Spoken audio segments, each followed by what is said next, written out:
नमस्कार दोस्तों, welcome back to success plus academy. दोस्तों, इंटरनेट शटडाउन हाल ही में आप लोग इससे सफ़र कर रहे होंगे। SUFFER, जी हाँ, सफ़र कर रहे होंगे। दोस्तों, इस वीडियो में अपन जानेंगे कि इंटरनेट शटडाउन क्या होता है, क्यों किया जाता है और क्या ये करना सही है या फिर ये हमारे मौलिक अधिकार का हनन है। इस वीडियो में आपको सब कुछ जानने को मिलेगा, लेकिन उससे पहले मैं चाहूँगा कि आप इस तस्वीर को गौर से देखिए। ये देखिए, एक नेताजी हैं। ये क्या कर रहे हैं? हमारा वाईफाई कनेक्शन, इंटरनेट कनेक्शन काट रहे हैं। तो इससे आप समझ रहे होंगे आज का वीडियो किस चीज़ पे होने वाला है। लेकिन दोस्तों, उससे पहले अगर अभी तक आपने हमारे YouTube प्लेटफॉर्म को, YouTube चैनल को सब्सक्राइब नहीं किया है तो मैं चाहूँगा कि आप एक बार इसको सब्सक्राइब कर लें, क्योंकि दोस्तों जो भी अपडेट्स होती हैं उनको हम कोशिश करते हैं कि आप तक सबसे पहले पहुँचाई जाए। और दोस्तों, साथ ही जो हमारी ऑफिशियल ऐप है सक्सेस प्लस एकेडमी, इसको आप प्ले स्टोर से डाउनलोड कीजिए, क्योंकि हमारे यूट्यूब पे जो भी कंटेंट अपलोड किया जाता है, जो भी वीडियोस आती हैं, उनकी प्रेजेंटेशन आपको वहाँ पे फ्री में एक्सेस करने को मिलती है। साथ ही दोस्तों, बहुत जल्दी आपको वहाँ पे पॉलिटी, बायोलॉजी आदि के जो कोर्सेज़ हैं वो भी देखने को मिलेंगे। बहुत ही जल्दी ये आपको शायद जुलाई में ये सब देखने को मिल जाए। और दोस्तों, जो हमारा वेब पोर्टल है study.successplusacademy.com, आप वहाँ पे भी जाके हमारे फ्री कंटेंट को एक्सेस कर सकते हैं। लेकिन याद रखिएगा, आपको लॉगिन के लिए ये लॉगिन कोड यूज़ करना पड़ेगा। चलिए दोस्तों, आज का वीडियो शुरू करते हैं। ये मैसेज तो आपने अभी देखा ही होगा। सरकार के निर्देशानुसार आपके क्षेत्र में इंटरनेट सेवा अगली सूचना तक आने तक बंद कर दी गई है। ये मैसेज मैं सोच पा रहा हूँ कि राजस्थान के आज के सभी व्यक्तियों ने देख लिया होगा। दोस्तों, आखिर ऐसा क्यों किया गया, ये इस वीडियो में हम देखेंगे। ये मैसेज आपके पास आया है? अगर आया है तो मैं चाहूँगा कि आप कमेंट में बताएं कि आपके पास आया है और कब आपकी इंटरनेट सेवाएं चालू हो रही है, कब आप ये वीडियो देख रहे हैं, ये भी हमें कमेंट सेक्शन में ज़रूर बताएं। अब दोस्तों, देख लेते हैं क्यों न्यूज़ में है। अब जैसा कि आपको पता है, उदयपुर में कल 2 व्यक्तियों ने नुपुर शर्मा केस के बिहाफ पे एक व्यक्ति की हत्या कर दी, गला रेत कर, जो कि गलत है दोस्तों। ब्रूटल किलिंग थी वो। ऐसा नहीं करना चाहिए। आपको मतलब डर होना चाहिए आपके अंदर कानून का थोड़ा सा भी। अब उसको देखते हो दोस्तों, लॉ एंड ऑर्डर को बनाए रखने के लिए राजस्थान गवर्नमेंट, इसने सेक्शन 144 इम्पोज किया पूरा राजस्थान में 1 महीने के लिए, और 24 घंटे के लिए, मतलब 28 जून को 24 घंटे के लिए नेट ऑफ कर दिया, सबका इंटरनेट शटडाउन कर दिया। लेकिन दोस्तों, अभी हाल ही में सुप्रीम कोर्ट ने तो कहा था कि इंटरनेट अपना मौलिक अधिकार है। तो उसका क्या ये हमारे मौलिक अधिकार का हनन है? नहीं। अच्छा है या नहीं है, ये अब इसमें देख लेते हैं। उसके अलावा दोस्तों, अपना कश्मीर इशू आपको पता है, वहाँ पे इंटरनेट बहुत कम रहते हैं, क्योंकि दोस्तों इंसर्जेंसी वहाँ पे बहुत ज़्यादा रहती है। उसके अलावा जो मिलिटेंट्स हैं वो भी इंटरनेट का गलत फ़ायदा उठा सकते हैं। वही भारत के कुछ राज्य जो हैं उनमें भी देखने को मिलता है, इसलिए वहाँ पे इंटरनेट शटडाउन्स किए जाते हैं। अब दोस्तों, मैं एक ग्राफ लाया हूँ, आप इस ग्राफ को देखिए। ये है नंबर ऑफ़ शटडाउन्स इस तरफ, इस लाइन में, और ये है ईयर।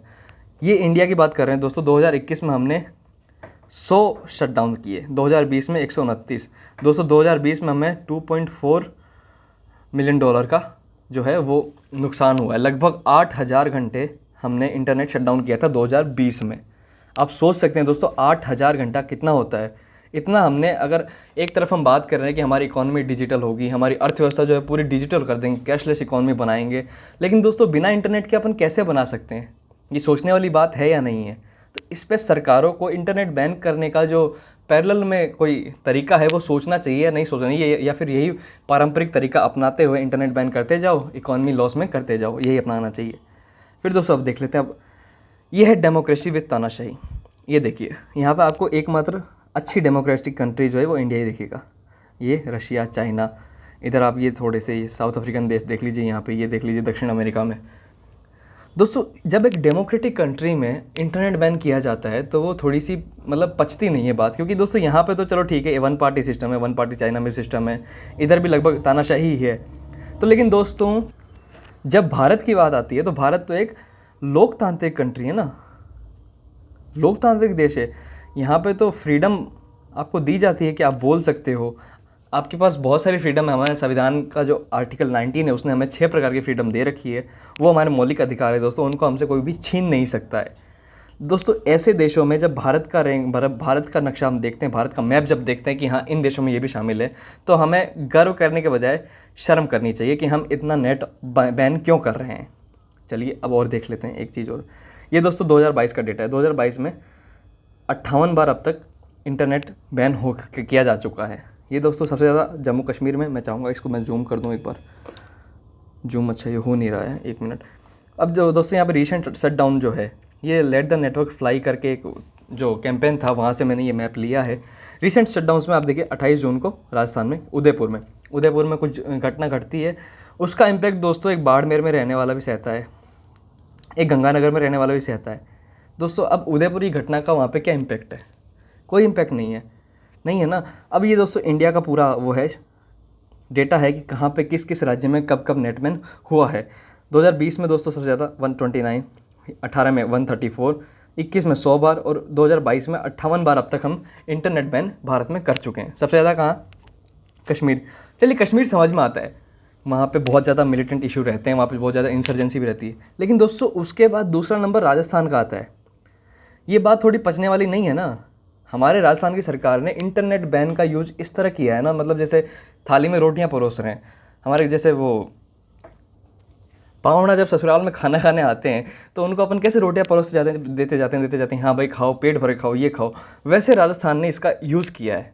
कोई भी गवर्नमेंट है दोस्तों, मैं एक पर्टिकुलर गवर्नमेंट की बात नहीं कर रहा, किसी भी गवर्नमेंट ने इंटरनेट बैन का जो हथियार है इसका यूज़ उन्होंने बहुत ही गंदे तरीके से किया राजस्थान में। क्योंकि राजस्थान में ना तो ऐसे इशू रहते हैं और ना ही मतलब कोई अलग जो इंटरनेशनल इश्यूज़ हैं वहाँ पे यहाँ पे कोई बड़ा आंदोलन होता है, ऐसा कुछ भी नहीं होता।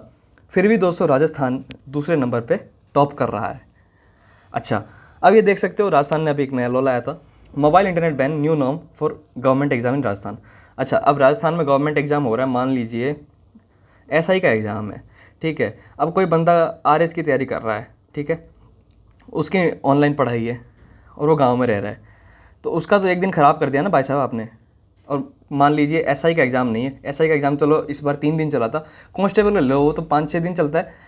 अब 5-6 दिन तक आप सुबह 6 से शाम को 6 तक नेट बंद कर रहे हैं, तो उसके 6 दिन आप ख़राब कर रहे हैं ना। उसके 6 दिन का हिसाब कौन देगा? सबसे पहली बात तो ये। और अगर आपको इंटरनेट बैन करना इतना आसान लगता है तो आप ऐसी कोई टेक्निक क्यों नहीं बनाते, ऐसी कोई टेक्निक को फॉलो क्यों नहीं करते कि वो मैसेज जो आपका पेपर आउट कर रहे हैं उनका ओरिजिन पता लगा ले। भाई सरकार के लिए करना तो मुश्किल नहीं है, सरकार को इस पर ज़रूर ध्यान देना चाहिए, लेकिन नहीं, हमारी सरकारें तो अभी सरकारें बचाने में व्यस्त है, तो अब इस पे ध्यान देना, ये तो छोटी मोटी बात है, इस पे कौन ध्यान देगा। खैर, तो सरकारों को क्या चाहिए दोस्तों, ये इंटरनेट बैन का कोई पैरेलल तरीका ढूंढो यार। तुम लोग इंटरनेट बैन कर देते हो, एक जने की वजह से कम 100 जनों को सफ़र करना पड़ता है। चलिए और देख लेते हैं और क्या क्या है। अब हम देखते हैं दोस्तों गवर्नमेंट की पावर कहाँ से आई है इंटरनेट बैन करने की। सबसे पहले सेक्शन 144 ये बोलता है कि कोई भी DM है या फिर SDM है, उसको ये पावर है कि अगर उस एरिया में जो लोक व्यवस्था है उसको अगर वो डिस्टर्ब हो सकती है, अगर उसको डिस्टर्ब कर सकता है, कुछ असामाजिक तत्व डिस्टर्ब कर सकते हैं, तो उसको देखते हुए आप इंटरनेट बैन कर सकते हो। दोस्तों ग्लोबलाइजेशन का दौर है, आपको पता है बहुध्रुवीय विश्व है, इंटरनेट के ज़रिए कोई भी बात एक कंट्री से दूसरी कंट्री बहुत जल्दी फैल रही है, ठीक है। एक ज़िले से दूसरे ज़िले तो टाइम ही नहीं लगता, मतलब एक टिक की ज़रूरत है व्हाट्सएप से, बस ये टिक हुआ वो बात पहुंच गई। तो दोस्तों ऐसे में लोक व्यवस्था को बनाए रखना सरकार के लिए सच में चुनौती की बात है। अगर सरकार इंटरनेट बैन कर भी रही है तो ये मतलब उसकी मजबूरी भी हो सकती है और उसका शौक, लेकिन शौक हम नहीं कह सकते क्योंकि सरकार दोस्तों बनी है लोक कल्याण के लिए। आपको पता है हमारा भारत देश जो है वो लोक कल्याणकारी राज्य है, तो लोक कल्याण में दोस्तों इंटरनेट भी आता है। हालांकि अभी सुप्रीम कोर्ट का वर्डिक्ट में हम इसमें देखेंगे, लेकिन दोस्तों कहीं ना कहीं सरकार की मजबूरी भी है क्योंकि असामाजिक तत्व हर समाज में हैं और उनको काउंटर करने के लिए सरकार को ऐसे कदम उठाने पड़ते हैं जो कि उस समाज के पूरे तबके को प्रभावित करते हैं। तो ऐसे में दोस्तों हमें क्या करना है कि हमें उन असामाजिक तत्वों को, फ्रिंज एलिमेंट्स को पहचानना है जो हमारे समाज में गतिरोध पैदा कर रहे हैं। फिर दोस्तों अब दूसरा कौन सा लॉ है? Telegraph law. ये जो एक्ट है, एक्ट ना 1885 का धारा 5 का दूसरा क्लोज, ये दोस्तों सरकार को ये बोलता है कि हाँ तुम लोग बैन कर सकते हो। फिर उसके बाद 2017 में आया दोस्तों दूरसंचार अस्थायी सेवा अधिनियम। ये जो 3 चीज़ें हैं ये सरकार को पावर देती हैं कि आप इंटरनेट बैन किसी भी एरिया में कर सकते हो जब आपको लोक व्यवस्था पर, लॉ एंड ऑर्डर पे खतरा महसूस हो। अब दोस्तों एक लैंडमार्क केस आया था अनुराधा भसीन जी का, इस पर दोस्तों मैं बहुत ही जल्दी एक सेपरेट वीडियो लाने वाला हूँ, आपको बहुत मज़ा आएगा वो देख के, आपको लगेगा कि हाँ सुप्रीम कोर्ट सुप्रीम क्यों है। अनुराधा भसीन जी दोस्तों JNK में जर्नलिस्ट थी और ये सोशल एक्टिविस्ट भी हैं। इन्होंने दोस्तों सुप्रीम कोर्ट में चुनौती दी यूनियन ऑफ इंडिया को, भारत संघ की सरकार को कि आप कश्मीर में इतना नेट बंद रख रहे हो तो हम जर्नलिस्ट को बहुत दिक्कत हो रही है, हम लोग न्यूज़ नहीं छाप पा रहे हैं। तो उस वर्डिक्ट में दोस्तों जो अपना सुप्रीम कोर्ट है उसने कहा था कि जो हमारा ये इंटरनेट है वो हमारा मौलिक अधिकार है। क्यों? क्योंकि दोस्तों आज की सदी में जो इंटरनेट है वो अपना अभिव्यक्ति का जरिया भी है। आप फेसबुक, व्हाट्सएप, इंस्टाग्राम इनके थ्रू आप अपनी अभिव्यक्ति जाहिर करते हैं, और क्योंकि हमें अभिव्यक्ति की आज़ादी है और वो आज़ादी का आधार ही इंटरनेट है, तो आप उसको ज़्यादा देर तक बंद नहीं रख सकते हो, ठीक है। अब उसमें हम सुप्रीम कोर्ट का वर्डिक्ट भी देख लेते हैं क्या आया है। मेरा फंडामेंटल राइट, अब ये क्या है, ऑर्डर्स ऑफ सुप्रीम कोर्ट्स, अच्छा कोर्ट्स नहीं सॉरी, एक ही अपने पास, ये सॉरी गलत मिसप्रिंट है यहाँ पे। जनवरी 2020 में क्या हुआ दोस्तों, जम्मू एंड कश्मीर का इंटरनेट शटडाउन हुआ। अब उसको लेके वहाँ पे लोग गए थे, वहाँ पे कुछ लोग, वहाँ पे सेक्शन 144 भी था और वो भी था। तो अब जो सुप्रीम कोर्ट का जो वर्डिक्ट था उसके की हाईलाइट्स क्या थे, usage of the internet is the fundamental right under article 19 of the Indian constitution. ये दोस्तों मैं नहीं कह रहा हूँ, ये कह रहा है हमारा माननीय सुप्रीम कोर्ट, ठीक है। उसके अलावा उसने क्या कहा, इंटरनेट शटडाउन जो है वो टेम्पररी बेसिस पे आप कर सकते हो, लेकिन इनडिफिनिट पीरियड तक क्यों करोगे भाई साहब। आप कश्मीर में जाके देखो, अभी अपन ने ये मैप देखा था, उसमें लगभग 400 से ऊपर बार वहाँ पे इंटरनेट बैन किया जा चुका है, ठीक है। राजस्थान में भी अपन 100 टच करने वाले हैं। तो आप ये हर चीज़ का मतलब जो सॉल्यूशन है वो इंटरनेट बैन तो नहीं हो सकता ना। और क्या कहा कोर्ट ने, government to publish all order imposing restriction under section 144। अगर आपको लॉ एंड ऑर्डर पे चुनौती महसूस हो रही है तो आप मतलब कुछ और जरिया निकालो ना, इंटरनेट बैन क्यों कर रहे हो। फिर कोर्ट ने क्या कहा, internet shutdown will come under judicial scrutiny, मतलब जो भी इंटरनेट शटडाउन होगा उसको हम न्यायालय में चैलेंज कर सकते हैं सरकार को, ये हमारे सुप्रीम कोर्ट ने कहा है। अब दोस्तों हम देख लेते हैं, अब क्योंकि इंटरनेट बैन हो रखा है, इसमें तो अपन अब कुछ कर नहीं सकते, लेकिन इसमें हमें क्या करना है दोस्तों, हमें सबसे पहले फैक्ट चेक करना है। अगर आपको कोई भी इन्फॉर्मेशन आ रही है, भले ही वो ऑथेंटिक हो या ऑथेंटिक ना हो, ये आपको चेक करना है दोस्तों। क्योंकि आपको पता है इंटरनेट है अभी अपने पास, तो अपन गूगल बाबा से पूछेंगे, हमारे गूगल बाबा हैं, ये गूगल बाबा नहीं है, गूगल बाबा हैं, इनसे हम पूछेंगे कि बताओ ये इन्फॉर्मेशन सही है या नहीं है। लगभग टाइम दोस्तों 90% केसेस में आपको ये मतलब पता पड़ जाएगा ये इन्फॉर्मेशन सही है या नहीं है, अगर आप गूगल कर लेते हो उस इन्फॉर्मेशन को सर्च करके। इसमें कुछ नहीं लगेगा दोस्तों, आपको 2 मिनट जाएगा। उसको फॉरवर्ड करने से पहले प्लीज़ आप उसका फैक्ट चेक कीजिए। फिर दोस्तों ये दोनों पॉइंट, अगर आपके आसपास असामाजिक तत्व हैं तो उनको पहचानिए। वो जो हेट मोंगर्स हैं उनके काउंटर में ऐसे कैंपेन चलाइए जो उस हेट को काउंटर कर सके और अपना जो प्यार है वो बांट सकें। और दोस्तों मैं चाहूँगा कि आप हमारा जो भारत का देश का कानून है उसमें विश्वास रखें और थोड़ा सा पेशेंस रखें। जो भी कातिल हैं उनको भी सज़ा मिलेगी, और जो भी ऐसा कृत्य करने की सोच रहे हैं उनको भी डर लगेगा। क्योंकि दोस्तों हमारा कानून क्या कहता है कि 100 निर्दोष मतलब एक दोषी की वजह से 100 निर्दोषों की जान नहीं जानी चाहिए। 100 निर्दोषों को मतलब हम नहीं फंसा सकते, सॉरी मैं उल्टा कह रहा हूँ। 100 दोषी अगर बच जाते हैं कोई दिक्कत नहीं है, लेकिन एक निर्दोष को फालतू में सज़ा नहीं मिलनी चाहिए, ये हमारा कानून कहता है। माफ़ी चाहूँगा दोस्तों गलती के लिए, एक निर्दोष को बिल्कुल भी मतलब गलती में उसके सज़ा नहीं मिलनी चाहिए। फिर क्या है दोस्तों, हमारे पॉलिटिशियंस को भी सोचना पड़ेगा कि हम जो पॉलिटिक्स कर रहे हैं रिलीजन के बेसिस पे, ये क्या कर रही है समाज में, क्या मतलब इसका रिज़ल्ट क्या आ रहा है समाज में। दोस्तों जब तक पॉलिटिशियंस नहीं सोचेंगे तब तक इस पर कुछ नहीं होने वाला।